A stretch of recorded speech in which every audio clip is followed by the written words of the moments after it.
الحمد لله رب العالمين، حمدا كثيرا طيبا مباركا فيه كما يحب ربنا ويرضى. وأشهد أن لا إله إلا الله وحده لا شريك له، وأشهد أن محمدا عبده ورسوله. اللهم صل عليه وعلى آله وصحبه وسلم تسليما كثيرا. أما بعد، السلام عليكم ورحمة الله وبركاته أجمعين. اللكم هوري اللتيغا وغتي سوء لها لسوء كما ودي ألا نياغا غنو نيانا كموي فبنيغا اللتيغا نانيما نمبرنغا. الله تعالى غنو نيانا كموي فبنيغا سبريني جاربي يمبرنغا. ونصلي فارسن كما محمد المصطفى أدي صحابني أدي دنكني أدي سرسوغا يا خديا موندي ينكوتا. الله غنين داخل سكبا النبي جمعنا يوم القيامة كندنغي ينبالي ساغا سيري أدو فابا سيري أدي داخل سوخاقو فيدوني الله أدو أجوني خاقي والله لنكي أهدا خبتنغ برانتا خوكي خاكوتا ناري خاريني فيدوني كويا وري كمبرو يوني نيموري كنغنا نديما بخنا دوا ودنغا ودي الله نياغا سبحانه وتعالى. الله غنو داخل ستورني، الله غنو داخل حمينين جارنا، الله غهنني كرفرنا. الله تعالى غنيم بنيمه إن شاء الله تعالى بإذنه وتوفيقه تي الله دعي النغنا على الله نعمر خن النغنا لنكياني أوفيدو لغرينا بما كتاخنا كواسي النغنا ويساقنا ويتلكتي كورينا فرنسيا إن شاء الله تعالى. الله تعالى غنادني ولي الله نياغا سبحانه وتعالى الله غنيم بنو مغا الله غنو قل سرو لغنودا الله غنو دا خسترني الله غنو لغرين سيرونو يا رب العالمين. Lenki dimanche Soubanyani le 19 mois 2021 fajirim palle digandan tanto anu maga katti faindano adu tirinkandano su katto khannano suwa kengeni digan sigirani tammi oyukongo ona la regernditi o sere khanne bego maga katti silamin damma su digamu beni go maga taqurani tammi ani digamu ko anukta fana kenyani. أسأل الله تعالى أن يتقبل منا كل ما عملنا في هذه الفترة. وري الله نياغا سبحانه وتعالى وري قصصك يا نمالينا بما كنغنا وري الله نياغا أغري قل سودبري كو خصصك نغو سرسوغدي نابورلي كو خصصك نغو ناوتو قلي وتنتجاري نالي قلي التي منين سروغن دي برادينا نالي قلي الإلواي انتغادي نالي قلي التي منين قرن انتغادي sirsu agadi golle ina buri banere santimu banere ore Allah nyaga Allah ganna kamantu ganati Allah ganna golle kiragana na nyada nga firdausil a'lan sabatiye ya rabbi hammi bede jote bega kama Allah yani tunan qoto swa Allah ganna hamminda jote murugindini Allah ganna bugno kunyana oda suda fi dunya wal akhirah ogede gollu bede beri ore Allah nyaga Allah ganna gollu kuragana Allah to gollu kusagandi Allah ntabara ogolukwa ya Allah angan niragana oganni musonyini nonga ya Allah ogere futundu begedo kita anokonga nagasiye begedo kita anokonga hadamaru munyanwi o metimme onu se kombani ya deberini timme ne Allah ta'ala mbani ada Allah gandangindini futundu begedo kita nagasiye begedo kita gollukuya Allah angandangindinoi Allah nganni rogana tan hinne yendanne manga Allah anna golli surukuro goda anna dango futundunga ya rabbal alamin bawni hada marum munyanwi o futundiniya Allah ntorogati ya yawm alqiyamah fillandi begano haqqi toqi muriye nyani ado yampay muriye katti seresu igado khiri igomo kita appelinga serenge benyantini ga kunte kitene makita wallahi mante du tawnu nga ballanga pelu mutu mpa bante du tawnu akhinte ballana anga pelu utu ngmesere su appeli utu annani ni se ko yante likhya wakati ni yerne appel ni yogol lanti utu saketangeni ke appeli mpay kiyen no angana jate keme tanchegen suni haju gumenya asudo ya khanji nyantengeni nga agnani la hala yengeme siroge fetim magadim mangeme saha ani fo kapinga tenga ane fo kapi hambinga nanti ke silamiri jote ngunga ari jikke ngunga ari lahalanko nkori fo sisirona danga aninga lawuyenya kenyana ayogona pelni yogoni khallanti wutu khana yampo maka khanura gati hadamar munyanoi khanura gananti ometimme wal masrobe ni gere message qawe whatsapp ni ku kama o me ko tuni jabi wallahi ngana connected tani message alla wujine message asuni privé nyai yogoni imagine nyai yogona latimeni nyai yogoni jotinche nyai tani nyagunu angaro no connexion angalante message ni yogoni jabini kenyani message ni so khage da wori ngima khajabi on limu feti nsondo men fujunun tenyani tani ngana yirono lininga ndi ya khanji nyambaka tani ngana sirobeni wori igarono lininga 24/24 connexion na tallare khair nya khadanga koy ntinkirante ke deberni boni ngana ro lininga appel nya fayri ni nga whatsapp ke message ni nya farni nkan na tani na message ni yogomuni ke khafarni manneko ahamminda jotenginga Allah gollem petiba khana yampim maga ngeme sere su message jabi whatsapp nga khayam pim magare saham bela khunginga adu khadi wakatin qallighin tenyani wakatin tono ngante sereni ni tagunun kanga agindu kufare ngati ngesa qainati yogoram palle ngati kundu yogoram palle kende appel nte bana kin khadi message ni nte bana ore Allah nyaga Allah ganno gollul lagana adu sere su agano nga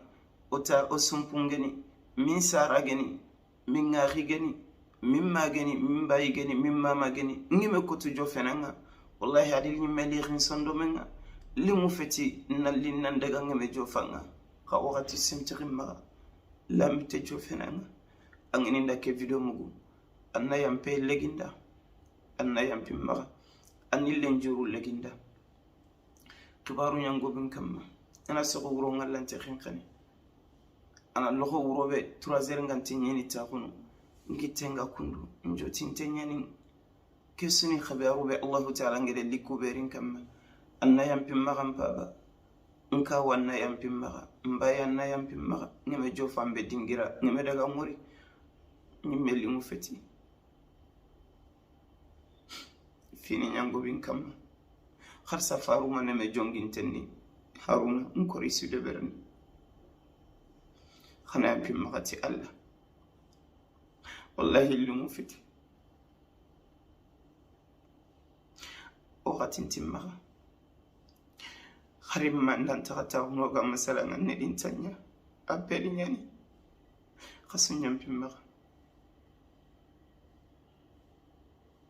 الله غا نيمبانا ندا خصو مغا أسي كاندي ندوغا سيرسولا سيرسوبي رو ديما قول لكي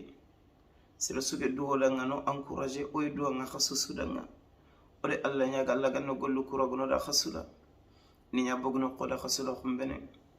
la haramuru nyani Allah ta gollu ku sagandi ana katandi o edu anga sere suka ge do bonondi sere suge ta wi batte nyanga jikurono jikuge fe mangal salonya anno simmanno ro kholle na nyontano ko anno diga mullo mako manno gollu le mako na nyanta khala dalilun tamma nanti seyanda ngalin kala o bonondini si anda ngalin kala o gare go sitno kamma Allah o falla ma kan sefene Allah o fosu de berni indan tirndi dalilu bane suntam ma kamma Allah o tolo ko roso diga mu kusu kanke yampa asuma sir so agedin ke haruna bonundi sir so agede fokindanga sir so agedi ma kan sefe ku gollu no ko nga nyampa ma indi Allah nyaga Allah ga nyampo no suma Allah ganninda khasu de mana Allah ganne fini haqiqan ko inoyi umma khasefe fokam matu wa gantumba umma khabaramina me bonundi umma khame hasida ko kono men temedanga o yani bane ne wori anganto ko burenya mukku yogo laqqi manga walla yogo khayan jakini me kesuni khafunyay jakindano khafu bekkundano gam bonundi na su khafu Allah khallaki allegerini Allah dunginda mame dungi ke ya hammininga o duwa ngasira suda aga fuwa komoda abu bunundiniya o duwa nganda bawnan pay fo komoda no bunundi dallan qibare fusu dalilun tamma fufu dalilun tamma wala Allah nyaga Allah ga nyampeno da khasuma angininka ne Allah nyaga ga nekke ndeke nyananda arjanna anginin bunundi Allah ga nyananda arjanna Allah tan sigindi siratu muratin ko problem Allah na nyinda seda nyampa be sumaga alla ga nyampa nan daga sumaga nga khala wonta khala wallahi nyampa tenya nan magamma mpa ba nyampa tenya nan maga nimulla alla nan nyampa uswa maga ya rabbal alamin akara gandi ngeduanga o akhiya garinda ke mari nyagare ndante debe onte jamani dambento na harbani khado khanuti alla ya adi kan kilenya kinoi ti gaku ma fati antaka kanga gaku khayli kanga ndi marin korensiye kan no ngere eke mari nyagare ande jikke nyinke dangade anda keka o fayre o duru nyano resra sunte mekama mamma ngere adi kan kinoi o ya no nga kilimunu nge ka ke no nga firgo mo maka ka ke no nga ore alla nyaga ya rabbi amma bege fati agani ka ke alla ga hinne ne mamma nga kilimunu bega kumpoku alla ganne kilimunu lono mamma qawran arjannai alla ganne berekarono dan winga alla ganno dan tangana alla ganno dan suturni ande kanya worodan alla ganna me ka kinanga firdausil a'la andan dingira nya to ma alla ganne dingira kinanga arjanna ya allah ya rabbana ya allah qaroge nirna tigaku khalsi nimma ganga mulana biyan kutu li khalsi laga mamma allah wantu alla ganna ngollu kuragana ni wara mawazinu hasanatinga ande likem po horenya bogo kam alla ganne likem bako dan su kam yawm alqiyamah alla ganne likem bak anya sababu sere mente tunanti kante ga kum magaba mako ando suturi alla ganno dan suturni oy do nganda wuro ade kiye alla ganne yana firdausil a'la sababu ona duwa o akhindanga o kapalle manda aw bakar tolo adi mobilinya to maka o ga faru ku de bernite wuro ade kiye o gana itelle no quswa amobilinya no maka o de alla nyaga alla ganne yana da suturai na nyada siratun kutundi foi na berekero odi kite yinno honga anyerundi ona duwa o kapalle manda alla gido kebe ku fulenki kingani fatima jabbirai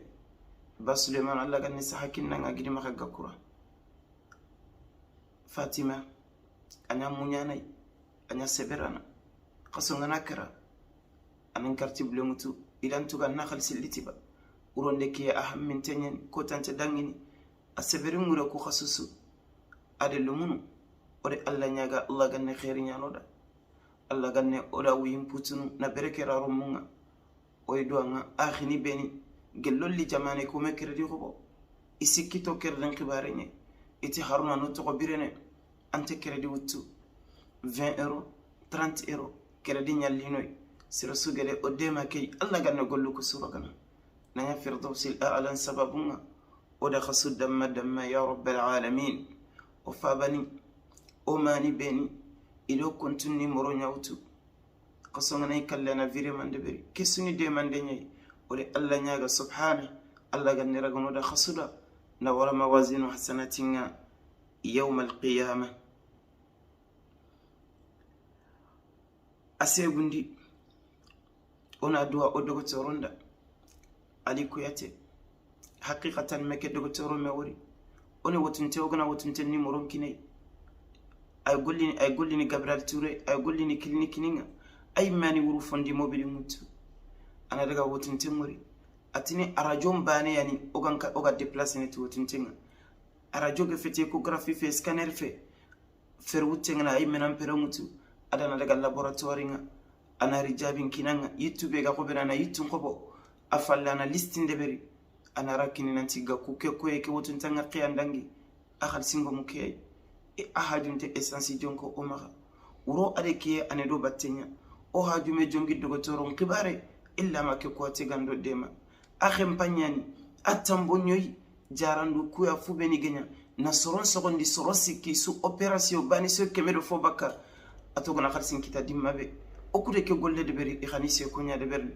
tana gini mori lesiman tobe ganari ngal semene nganta pelni mutu ay mende keme wujina konte tay wadi rinki tendo makomo gakku daga tude matika ngana kita dimmabe agibe gibe nyana aga kamananya mekhem pakite suraqata gakku nambugo bilajim surakata andore ke koyme atin kismere ke nimero mutu ke dokotoro ke an sikito ku fofoso oromu wallahi menni misa kitandenga ade dakum beginga har ko mene wotun tengana daga natka ku keni rizanya ona utuba anaro listinga alla gana dunge jarande njara wotun te suke dangita kitenga qalsi suke financer de o erna asuki nyande khay osuru gana jofe faransia insha Allah o do ngada de nyi meda ni kenya ku be kan katike be da de beri asi konde beri yimmo to kedanga kenya posuna me bonondi kenya posuna me décourager ndi angan katike be da adeberi Allah murute subhanahu wa ta'ala akobundi ona duwa o akhi yagarenda dogotoro yagare Bacili kengeni madame Bacili Penda Jallo aga golno ma Luxembourg cardiologie nakunga ay gollini o magano dogoto wattinte suganani ango magati Luxembourg bangi ay allo no khilusun kamma ay allo no yimman kon kamma ga kungotunte nya fayke qadi yampa maga arajoninga qadi waray mena ordonnance nin qobota tan wotunte yogoni sogunonga igi do operation de beri qari itte o mago sondo operation yogoniya qari itte o mago ay mallo khilusun kamma ga kungotunte nyani kiga la halabe khorosuna dema Luxembourg nga ado dema kha Allah gannoda dema Allah gannoda suturni Allah ganna khairinya na oda sudanga ya rabbal alamin atamun dinda legere khrondi wimma danga Allah ganna yonki sahanya nimada ade mamma suge me sahaga saqa ado fa bani suga watten ngonga Allah ganna sahakinniya ma ulan khalifa Allah ulan ngatin khalifa Allah ulan yonkin sahan khalifa Allah ulan dinan khalifa Allah sayantin danga yilla waqatin kinyi nte mulanga yillene har ko ta sunan ne son wari na mulan na fay sintin danga yillene katin ko rena se ko ni ko xasu sikyan nan da ngamure mayam pim ma ngi yillene anna yam pim ma khadi ni mo ko tito rena ma khayre ko xasu dan tanto man traitement nga nyame ma halama se suntin danga fukan nan sagiya ma yampi ma ngana kontinta ko nyana ko be lanti nya ko mutundi ma ya ko nganya na khatu ngana faga la halabe lanti dalani makara ngan sondo menya sunono tidwa ngana fonne ta ko kara nagri lanti faini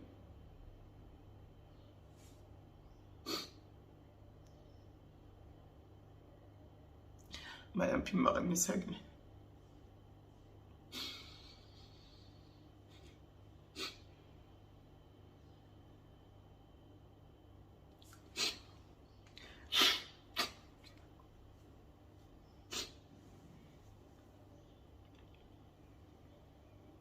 misagni katin kore laga no da mu inputu laga na khairi ya no da khasula خيام بيما سيرغانو بيما لكم وقوا عسي النغو أفنني الوصية بتقوى الله عز وجل قرون كنو الله أغنى يسفسكم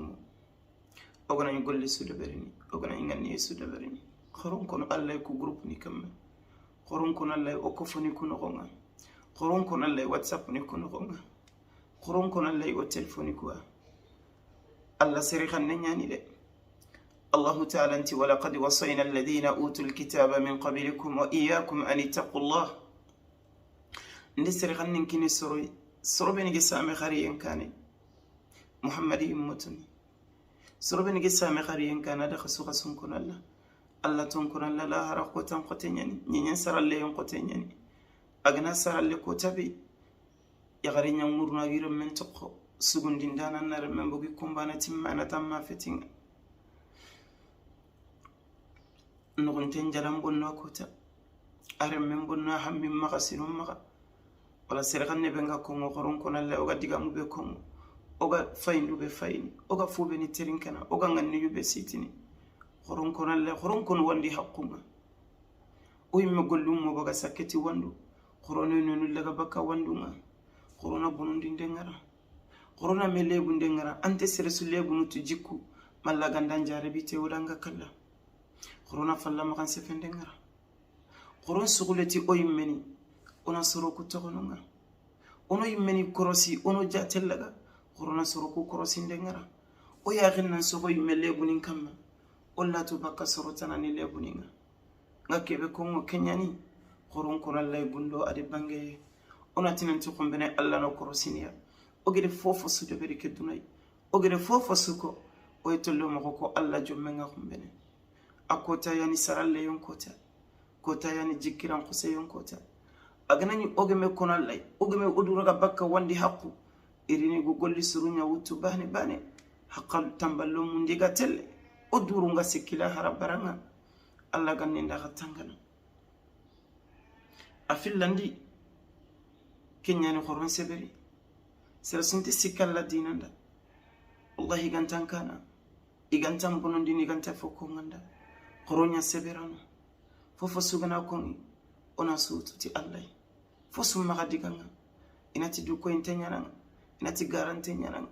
inati wandi khallu nyana ma inati kundi inati kundu allah harangna ille mo be na jikura ngan jikku gefe khaseberi khana ututi allah yantolo sutukati gollu ko akombene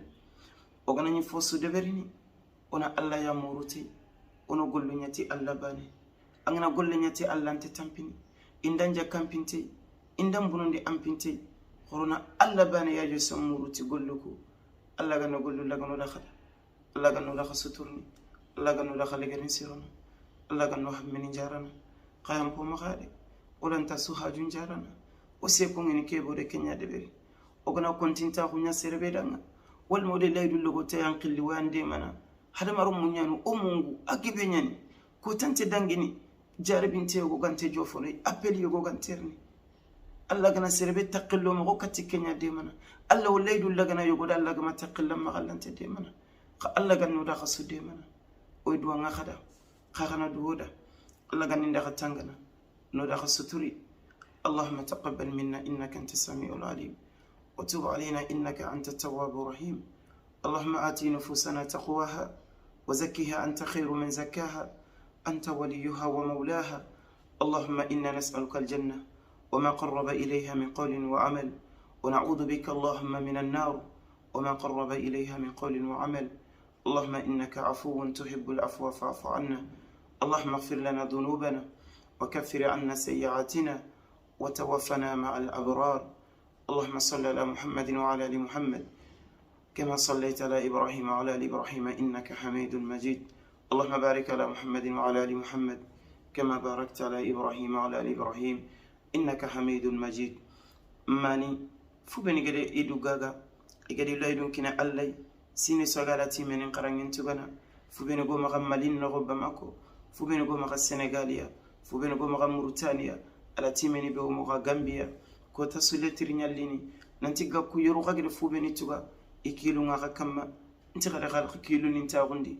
insha Allah nsiragana ro faransiya mogari safa akhininda fu ben gedi wutiru khade la dun timmandi ka kontina ka golli siren kama kallenya na khawtu baka kama ka kontina khani tuga ifa banin tabirene imanin tabirene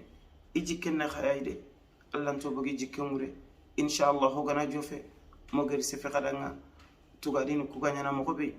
yiregi sine nga khadi yerukumo fili le fo ala time khadi suturi khadi kharangen tuga miloni manne melo da batenga irki khalwe alla nyagana fogame ke fi jamake fona magabege assalamu alaikum wa rahmatullahi wa barakatuh